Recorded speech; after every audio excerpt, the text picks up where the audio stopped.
saveur divine. Cette bonne nouvelle du royaume sera prêchée dans le monde entier pour servir de témoignage à toutes les nations. Alors viendra la fin. Ce pain céleste vous est présenté par Immaculée Niraneza.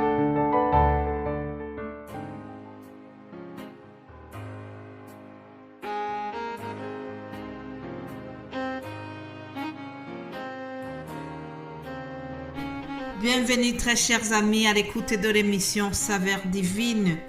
Rendons grâce au Seigneur. Je remercie Dieu pour ce lundi. Nous avons déjà passé la première semaine du mois de janvier et je remercie le Seigneur pour ma santé.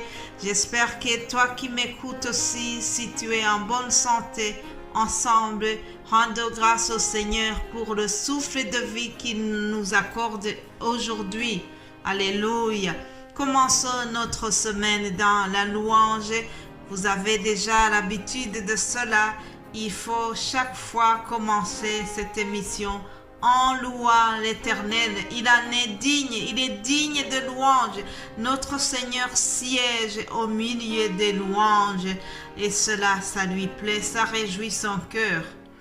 Alors, je vous propose le psaume 100 dont le titre est « Appel à louer l'Éternel ».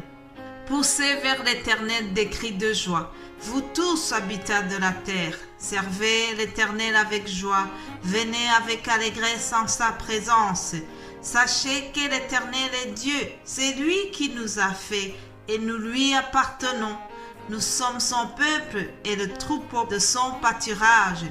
Entrez dans ses portes avec des louanges, dans ses parvis avec des cantiques. Célébrez-le, bénissez son nom, car l'Éternel est bon, sa bonté dure toujours et sa fidélité de génération en génération. Alléluia, alléluia, amen. Chers amis, sachez que l'Éternel est Dieu, l'Éternel est bon. L'Éternel nous a créés, nous sommes son peuple, nous lui appartenons. Nous ne sommes pas libres, nous n'appartenons pas à nous-mêmes, nous appartenons au Seigneur. C'est pour cela que nous devons le remercier, car cette vie que nous avons, c'est à lui que nous la devons. Remercions l'Éternel pour ce début de la semaine.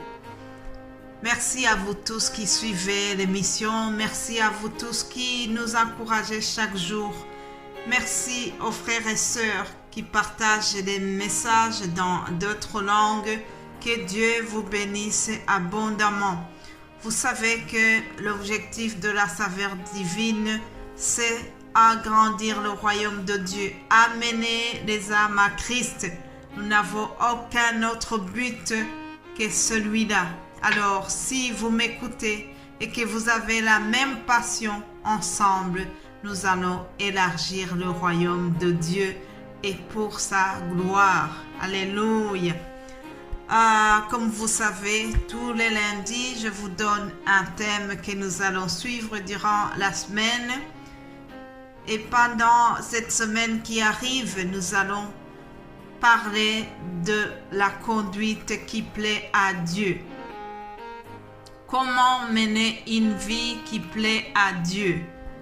Tout le long de la semaine, nous allons voir comment nous devons plaire à notre Dieu.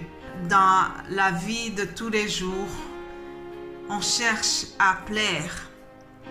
Une épouse va chercher à plaire son mari. Une vedette va chercher à plaire son public, ses fans. Un chrétien doit chercher à plaire Dieu. Nous devons absolument plaire notre Seigneur et nous allons voir comment lui plaire justement. Pour commencer, nous devons savoir que être chrétien, ça implique de mener une vie différente de celle des autres. Ça veut dire une vie différente des gens qui ne connaissent pas Dieu. Parfois, nous condamnons, nous déplorons des comportements bizarres que nous trouvons ailleurs. Mais avant, nous devons savoir que chaque jour, nous devons faire attention pour mettre en ordre notre vie avant de condamner les autres. Première chose donc qu'il faut noter, c'est que tout chrétien doit mener une vie qui est différente des autres qui ne connaissent pas Dieu. Pourquoi est-ce que nous devons marquer cette différence? Tout simplement parce que lorsque Jésus-Christ entre dans notre vie, il change des choses. Il y a absolument des choses qui doivent changer lorsque nous avons reçu Jésus-Christ dans notre vie. Je peux peut-être poser cette question. Est-ce que ma vie a changé depuis que je connais Jésus-Christ? Est-ce que ta vie a changé? Est-ce que ton entourage peut témoigner que ta vie a changé depuis que tu as rencontré Jésus? Si on n'a pas remarqué un changement, ça veut dire qu'il y a un petit souci. Il doit y avoir quelque chose à corriger. Il faut absolument que tu ressentes toi-même un changement dans ta vie. Premièrement, donc, c'est avoir une vie différente. Deuxième chose, il faut avoir confiance. Garder la confiance à Dieu. Avoir la foi en Dieu, c'est synonyme de lui faire confiance quoi qu'il arrive. Lui faire confiance car lui nous a dit qu'il nous porte et qu'il nous portera jusque pendant notre vieillesse. Ésaïe 46, nous avons ce verset qui nous dit « Jusqu'à votre vieillesse, je serai le même. Jusqu'à votre vieillesse, je vous soutiendrai. Je l'ai fait et je vais encore vous porter, vous soutenir et vous sauver. » Ça, c'est la promesse de notre Seigneur qui dit qu'il va s'occuper de nous, qu'il va prendre soin de nous, tel un père ou une maman prend soin de son enfant qu'il a porté sur son dos.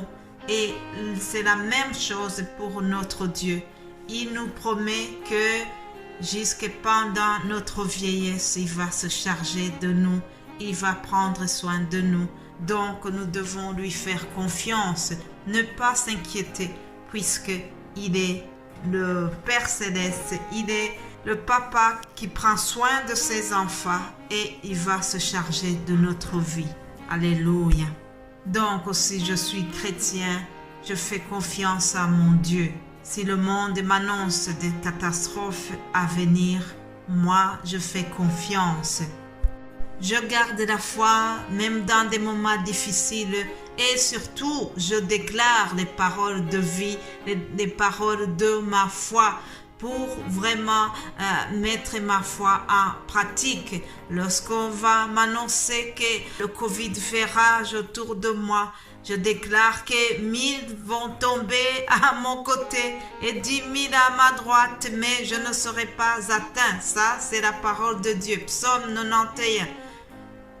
De tes yeux, tu regarderas et tu verras la rétribution des méchants, car tu es mon refuge, ô Éternel, tu fais du Très-Haut ta retraite. Alléluia. Je déclare qu'aucun malheur ne m'arrivera, aucun fléau n'approchera de ma tente, car il ordonnera à ses anges de me garder dans toutes mes voies. Ça, c'est la parole de Dieu. Je lis le psaume 91 où nous trouvons des paroles de foi, des déclarations de notre confiance à Dieu. Nous devons faire confiance à Dieu. Nous devons savoir que Dieu nous protège, Dieu nous garde et cela va plaire à Dieu. Lorsque le Seigneur voit que ses enfants ont la confiance totale en lui, ça lui plaît. Voilà, chers amis, la confiance totale en notre Seigneur est aussi un signe de maturité spirituelle. Alléluia.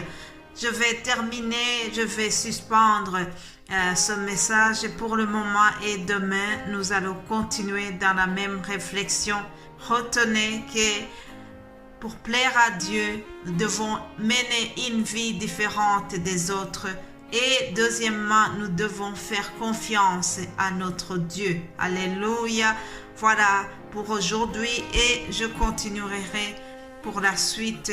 Passez une excellente journée. Soyez bénis et surtout, cherchons toujours à plaire à notre Seigneur. Au nom de Jésus-Christ, je vous ai partagé cette méditation. Soyez bénis. Amen.